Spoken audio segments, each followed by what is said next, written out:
Mga kapatid, ako ito po aabot sa hanggang 24 pesos ang itataas sa presyo ng diesel ngayong linggo. Pero hindi raw yaw gagawin ng isang bagsakan kundi utay-untay. Kaso kahit bukas pa dapat ang pagtataas ng presyo, may mga gasolinahan na ang nanguna ng magtaas. Para po sa Update Live mula sa DOE Office sa Taguig, may Express Report si Gerard de la Peña. Gerard, ano na ba ang anunsyo ng DOE? Magkano ba talaga ang oil price hike simula bukas?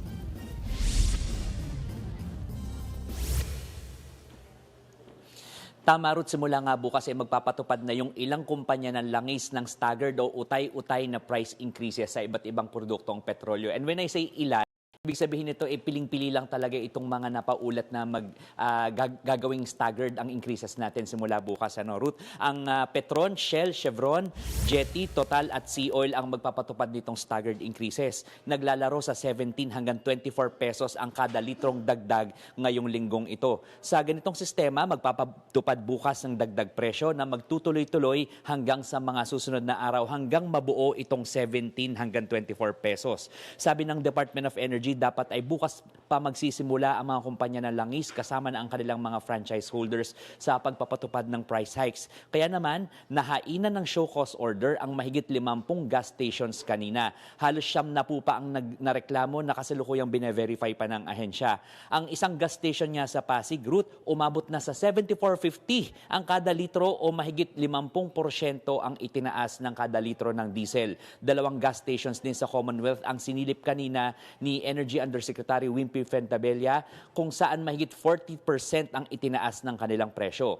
Dadaan naman daw sa due process ito at pagpapaliwanagin ang mga may-ari ng gas stations kung bakit hindi sila dapat mapagmulta o tuluyang maipasara. Kung mapatunayang nag-hoard, tumatanggi magbenta, nililimitahan ang pagbebenta at nag-overprice, ay maaaring masampahan ng kasong administratibo o kriminal ang mga sangkot. Sabi rin ng DOE, maaaring magreklamo ang mga consumer gamit ang eGov app kung saan pwede nilang hanapin yung report. Pagkatapos ay hanapin ang gas station concerns at doon ay pwede nilang ilagay yung mga detalye kung saan yung gas station na inireklamo nila at pwede rin silang mag-attach ng mga pictures o ng videos para suportahan yung kanilang reklamo. Ruth, siniguro naman ng DOE na sasapat ang ating supply hanggang sa April 15 at nagsimula na rin daw bumili o mag-procure itong mga oil companies natin para nga masigurong may dagdag tayong stocks o stockpile. Yun nga lang, may makukunan naman, may mapapagkunan naman tayo kahit sarado ang Strait of Hormuz na siyang dinadaanan ng mga langis natin galing sa Middle East. At mukhang magkakaproblema lang talaga tayo sa presyo. Asahan natin ang mataas na presyo habang tuloy-tuloy ang gulo dyan sa Middle East. Ruth. Gerard, yung binanggit mo kanina, may ilang kumpanya na pumayag na mag-utay-utay. So, ibig sabihin, doon sa ibang oil companies, posibleng hanggang 24 pesos isang bagsakan yung kanilang ipapatupad simula bukas?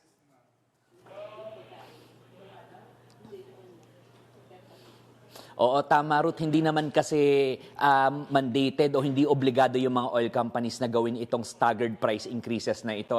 Dahil may cost din sa kanila yan kung gagawin nilang utay-utay. So may pagkalugi rin. So itong mga nabanggit kong kumpanya kanina, voluntary nilang gagawin ito. At yung mga hindi ko nabanggit na kumpanya, asahan natin na medyo mataas talaga ang asahan ng mga consumer na price increase nila simula bukas, Ruth. Yung mga inisyuhan naman ng show cause orders na nagpatupad ng maagang price increase. Ako, nagpagasolina ako dito sa Mandaluyong. Sabi sa akin, Thursday pa lang daw nag-increase na sila ng price. So anong gagawin sa ganyan? Ano exactly yung violation nila?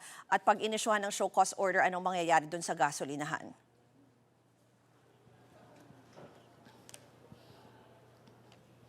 Tama yan, Ruth, kasi may memo ang DOE sa lahat ng oil companies at kasama rito yung kanilang mga franchise holders na dapat ay simula pa bukas, Tuesday, yung pagpapatupad ng oil price increases natin. So yung mga marereklamo na bago mag-Tuesday, nag-increase na agad, yan, pagpapaliwanagin sila kung bakit. May mga valid naman daw na dahilan kung bakit, pero kailangan pa rin mapagpaliwanag. At kung talagang mapapatunayang may violation ng mga ito, pwedeng masuspend, pwedeng maipasara yung kanilang station, or pwede silang makasuhan din ng administrative or criminal cases, Ruth.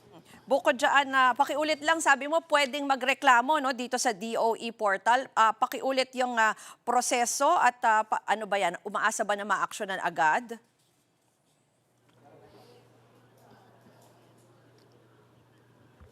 Tama, Ruth, i-correct ko lang, hindi siya sa DOE portal, doon siya sa eGov app natin na meron tayo sa ating mga mobile phone. Hahanapin lamang doon yung report na option, ayun ay katabi ng OFW, kung maaalala ko ng tama. Report. And then doon, pag lumabas na yung, napindot na yung report, hanapin lang doon yung gas station concerns. Tapos doon sa under nung gas station concerns, doon ay may mga option na para ilagay kung saan ba itong gas station na ito, kailan nangyari, at pwede ring mag-attach ng mga pictures at videos to support yung reklamo. Ito naman daw ay inaaksyonan ng DOE, kaya nga umabot na sa, if I'm not mistaken, 87 yung complaints na nakuha ng DOE, at yan ay bine-verify pa ngayon isa-isa. At so far, 55 na yung na-issuehan ng show cause orders. Ruth. Yan po ang Express Report ni Gerard de la Peña. Mga kapatid, Ruth Cabalco, para sa mabilis na pasada ng mga balitang dapat niyong malaman, mag-follow at mag-subscribe sa social media pages ng News 5.